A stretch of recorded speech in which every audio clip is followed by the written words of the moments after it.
suis ravie de te retrouver. Salut! Ça va? Non, je t'ai coupé la parole. Non, mais c'est pas grave. Je suis ravie de te retrouver. Donc là, on est en visioconférence. C'est ce qui se fait le plus en ce moment depuis un an. Et depuis l'interview, il s'est passé plus d'une année. On s'était vu en vrai à Paris. Et là, la première question que j'ai envie de te poser, c'est où te trouves-tu? Mais je suis content, Claire, de t'avoir pour notre petit récap annuel comme 2019-2020. Alors en ce moment, je suis à Sayulita, sur la côte pacifique du Mexique, à 10 000 km de Paris, je crois. D'accord. Donc, tu as posé tes valises au Mexique, c'est ça? Ouais, après 6 mois en Nouvelle-Zélande et Australie l'année dernière, j'ai fait 6 mois plus ou moins au Portugal et là, je suis depuis le début de l'année au Mexique. Alors, la dernière fois qu'on t'a quitté, donc tu étais à Paris, tu étais à la tête de Vertical Station. Tu avais une vie, je me souviens, tu m'avais dit que tu avais une vie à 100 à l'heure, que tu accumulais, tu avais presque une boulimie des challenges. C'était ce dont tu te nourrissais à fond. Mais dans le fond, il y avait toujours en arrière-plan, tu m'avais partagé ce sentiment de solitude. Tu te souviens de ça? Voire même où tu te sentais plus ou moins incompris en fait dans cette vie à 100 à l'heure où l'entourage ne comprenait pas trop ta boulimie de challenge. Aujourd'hui, t'en es où par rapport à tout ça? Qu'est-ce qui s'est passé? Oui, c'est passé beaucoup, beaucoup, beaucoup de choses. Lorsqu'on a fait le premier podcast que vous allez écouter, 3, 4 semaines après, j'ai dû quitter l'aventure Vertical Station assez brutalement, on va dire. Mhm. Et je suis parti à la conquête de mes rêves et ça m'a emmené dans une aventure incroyable. Et surtout, ça m'a appris à mieux me connaître et à résoudre certains sujets que j'avais, dont ce problème de la solitude. Et j'ai Ouais. vraiment travaillé le sujet à la fois par des choses un peu extrêmes, comme une retraite en silence tout seul pendant 10 jours, ou le tour de la Nouvelle-Zélande tout seul en vélo. Ah Mais ouais. j'ai aussi travaillé la spiritualité et tous ces sujets-là qui m'ont aidé à mieux apprécier ma solitude. Et maintenant, je travaille un autre sujet, c'est d'essayer plutôt de trouver quelqu'un pour partager ça avec moi. Mais en tout cas, pour l'instant, être seul me dérange beaucoup moins qu'avant. D'accord, donc tu as fait ce que tu m'avais expliqué dans la première interview, c'est-à-dire que tu prends le problème à bras-le-corps et tu te fais un challenge et tu es parti carrément en retraite tout seul pour affronter la solitude. C'est un peu comme ça que tu as... Ouais. Euh, ouais, en fait, Vipassana est quelque chose d'assez assez connu dans la spiritualité. Et quand j'ai fait ma bucket list, tout le monde me disait, faut que tu fasses ça, faut que tu fasses ça, faut que tu fasses ça. Et je pense que Vipassana m'a appelé. Et Ouais. c'était un peu l'exercice du feu, quoi. L'exercice extrême où pendant 10 jours, tu parles à personne, tu regardes personne, tu es dans tes pensées, tu peux rien faire d'autre qu'être avec toi-même et regarder le plafond.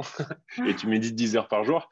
Et ça a été, ça a pas été douloureux, assez bizarrement. C'était D'accord. plutôt jusqu'à aller jusqu'au moment où c'était assez stressant. Mais une fois sur place, j'ai vraiment apprécié le moment. Et justement, je me suis rendu compte que c'était bien d'être tout seul. Et en fait, je me suis rendu compte aussi que j'avais de l'amour pour moi-même. Et donc, Waouh. ça m'a mis sur une belle voie. Et ensuite, j'ai continué. J'ai voyagé tout seul pendant 12 jours avec mon vélo dans la Nouvelle-Zélande. Et là, pareil, tout seul tous les jours pendant 10 heures sur la route. Et donc, ça a été une expérience assez forte et qui m'a, je dirais plutôt, c'est une formation accélérée. C'est-à-dire qu'au lieu d'attendre des D'accord. années, je pense que j'ai tout fait en 15 jours. Et après, ça m'a emmené vers d'autres aventures et voilà. Et je travaille sur d'autres sujets en ce moment qui m'aident à apprécier, à m'apprécier moi-même pour ce que je suis, tout simplement. Waouh. Tu as fait un sacré parcours, bravo d'avoir affronté les choses comme ça. Et tu me disais, là, maintenant, je travaille sur un autre sujet, c'est de pouvoir euh, partager un peu cette solitude, en fait, c'est ça? Tu m'as dit. Ouais. J'ai réalisé en fait, un de mes plus grands rêves, au final, je me rends compte que plus j'avance et plus ce qui me semble important à mes yeux, au final, c'est de trouver quelqu'un pour partager tout ça. Et Ouais. donc, je sens que c'est l'étape d'après. C'est-à-dire que maintenant que j'ai commencé à corriger ce problème de solitude, je me dis que à partir du moment où je vais aimer être seul et m'aimer pour ce que je suis, moi, ça serait peut-être le bon moment pour trouver quelqu'un et partager tout ça. Parce que quand tu escalades le Mont Blanc ou tu fais le tour de la Nouvelle-Zélande, tu aimerais bien partager ça avec quelqu'un. Quand tu lances ta nouvelle startup, tu aimerais bien partager ça avec quelqu'un. Donc, Ouais. comme disait le mec dans Christopher dans Into the Wild, Ouais. le bonheur quand il est partagé, je pense. C'est top, là, tu as l'air d'être sur la bonne voie de ce côté-là aussi, non? Pour rencontrer quelqu'un qui est prêt. Euh, Ouais, bah alors pour l'instant, je suis toujours célibataire, donc, donc pour Donc, l'instant, un on n'en est pas appel. là. Ça va, ça vient. Voilà. Donc voilà, si vous voulez me retrouver, c'est Maxime Barbier sur Instagram. Non, Tout le monde a je cherche pas entendu. plus que ça. Voilà, c'est juste que j'affine ma compréhension. Je lis des sujets sur, tu vois, sur les relations, sur la sexualité, l'amour, et ça. J'essaie juste ouais, de mieux comprendre en fait le pourquoi. Récemment, j'ai lu un bouquin passionnant qui s'appelle les 5 langages de l'amour, qui explique qu'on ne Ouais. parle pas tous le même langage de l'amour. Ouais. Et en fait, je me suis rendu compte que je parlais pas du tout le bon langage avec mes précédentes relations. Donc, c'est ce genre de truc où voilà, je me prépare, on va dire, pour, pour un jour rencontrer l'amour. En fait, tu apprends à décoder l'autre monde, en fait, c'est ça? Tu apprends un peu les Ouais, codes et t'adaptes. je pense que si je suis seul, c'est le sujet vient de moi, donc j'essaie de comprendre tu vois, ce qu'il faudrait changer ou améliorer ouais, ou essayer surtout de comprendre ce qui s'est, enfin, comment dire. J'aime bien l'image, enfin, on dit souvent, genre, les ex sont juste une bonne préparation pour la femme de ta vie, mais en fait, toutes les Mhm. relations précédentes, faut savoir, si tu les passes sans vraiment apprendre et vraiment comprendre ce qui s'est passé, ben, en fait, c'est du temps utilisé pour rien. Donc, je fais ce travail d'introspection, d'essayer de comprendre pourquoi je suis encore seul, tu vois, tout simplement. Ok. Waouh, génial. Et alors, d'un point de vue professionnel, parce que tu étais à la tête de Vertical Station à Paris, là, tu es au Mexique, qu'est-ce qui se passe? Est-ce que ta vie est toujours à 100 à l'heure sur des projets pro plus plein de challenges? Comment ça se passe de ce côté-là? Oui, toujours je dis à 100 à l'heure. C'est ma petite vitesse de croisière, j'aime bien. J'ai beaucoup de challenges cette année, comme faire 1 million de sauts à la corde à sauter. Je lis toujours un bouquin toutes les semaines. Donc, il y a pas mal de choses qui font que mes journées sont remplies. Et Mhm. depuis un an, depuis qu'on s'est quitté, j'ai lancé une nouvelle startup qui s'appelle Time Left. Ok. Et on a lancé la nouvelle plateforme d'ailleurs ce mois-ci.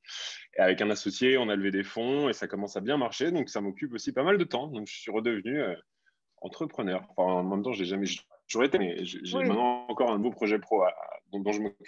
Tu peux nous dire le thème de ta startup? Parce que c'est un thème assez particulier quand même, je trouve, qui est très en accord avec ta quête personnelle aussi. Alors, c'est très en accord avec ma quête et l'idée est issue de ma quête. À force de réaliser mes rêves et de parler de bucket list et des choses comme ça, je me suis rendu compte que les gens, en fait, avaient oublié qu'ils avaient des rêves en eux et ils avaient du mal à répondre à la question, mais de quoi rêves-tu? Alors qu'en revanche, quand on leur montrait des rêves, ah oui, mais ça, je veux le faire, ça, je veux le faire, ça, je veux le faire.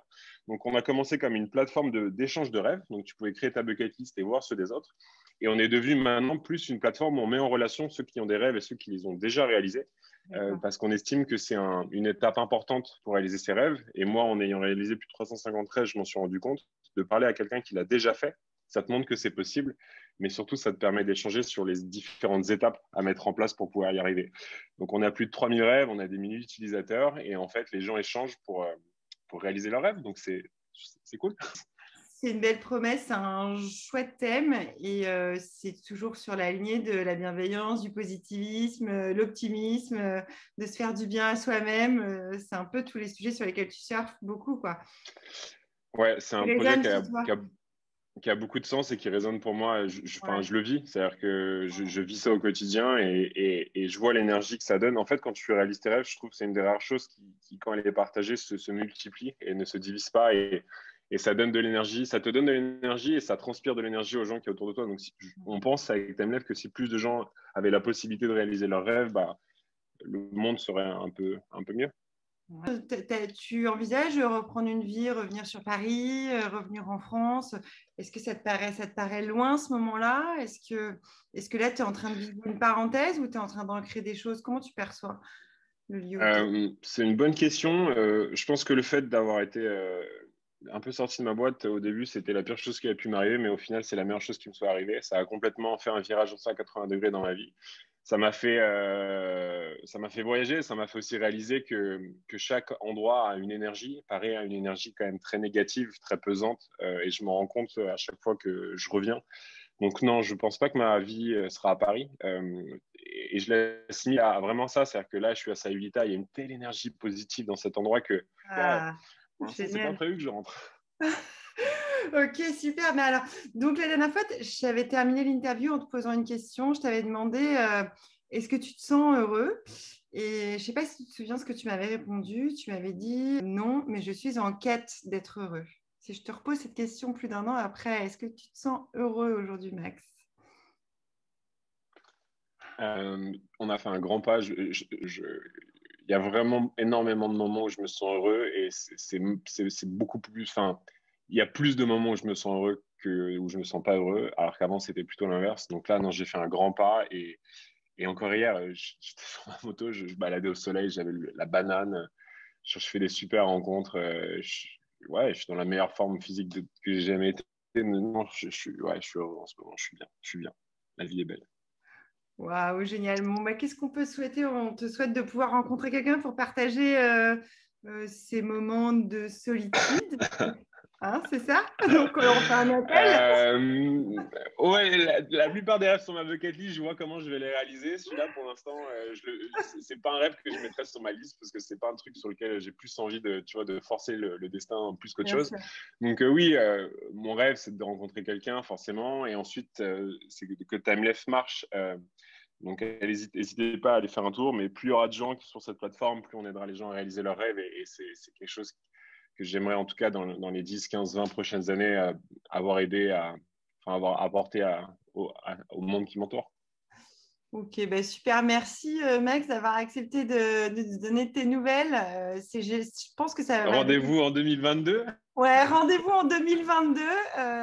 On te souhaite de trouver ta quête de bonheur. Voilà. Et merci Max d'avoir accepté de nous donner de tes nouvelles. Et je pense que ça va donner plein de courage à tous ceux qui vont se retrouver en toi, qui vivent un peu les mêmes choses en France, le côté solitude, le côté incompris. Voilà, c'est beaucoup d'énergie positive que tu envoies, je pense. Voilà. Bah, merci Claire, merci pour ce moment avec toi. C'est toujours un plaisir. Merci.